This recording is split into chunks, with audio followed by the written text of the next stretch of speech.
before I forget, may natanggap pa pala ako sa aking friendship. Nakalagay talaga friendship. Kay si ma'am dahil syempre sa hindi po nakakaalam. Nagpunta po kami sa kanyang company Christmas party. So sa mga nagsasabi dyan na ginagawa ng kwento ang aking friendship, hindi po yun party na kailangan niyang makasama ang kagrupo niya. Hindi po. Private party po niya yun sa kanyang kumpanya, sa mga employees niya.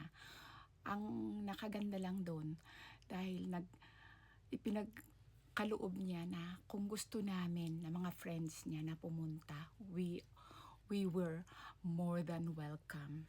Oo. Kaya syempre, hindi yun dahil sa talagang intentionally na support. Kung hindi, she invited us na para to join the fun, the Christmas party na ginawa niya.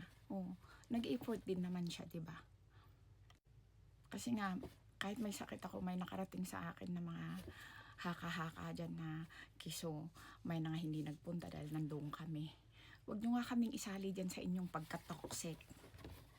Pwera lang. So ito po, ipapakita ko sa inyo kung ano laman ng bigay ng friendship ko.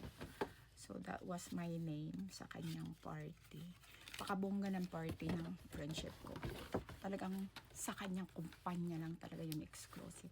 So ito po yung jewel na pinamahagi niya sa amin. Tag-iisa kami, which I was so grateful. Friendship, salamat. Okay. So may laman po yan. Ang cute, diba? Very elegant and classy. That is the definition of classiness.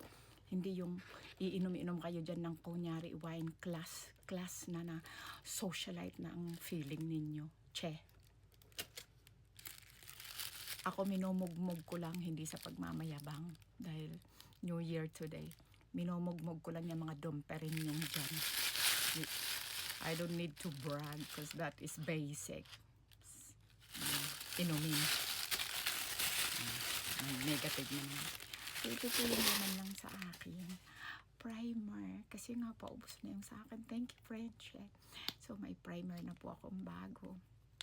I swear to God, this really works for me.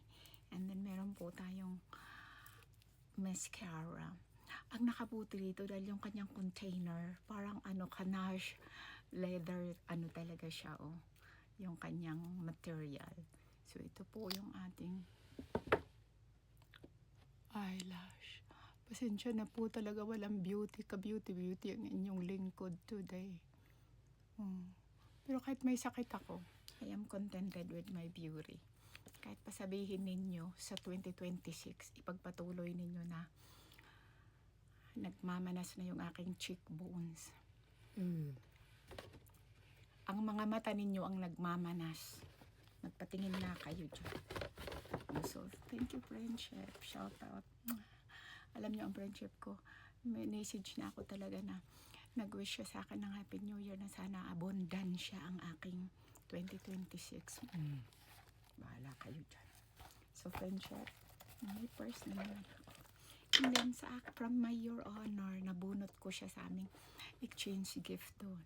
Ang bango-bango neto, ito ay Bombshell. Eau de Parfum. Bombshell, Your Honor. Hindi man ako ngayon maka-amoy-amoy dahil syempre may sakit tayo at nang parang wala akong sense of smell. Kaya, yun. Pero mabango talaga to. So, Victoria's Secret Bombshell. May lotion po ako na Bombshell. Kaya, thank you, Your Honor. Hindi po niya alam na gumagamit ako ng Bombshell na body lotion. So, yan, friendship. Salamat. Happy New Year.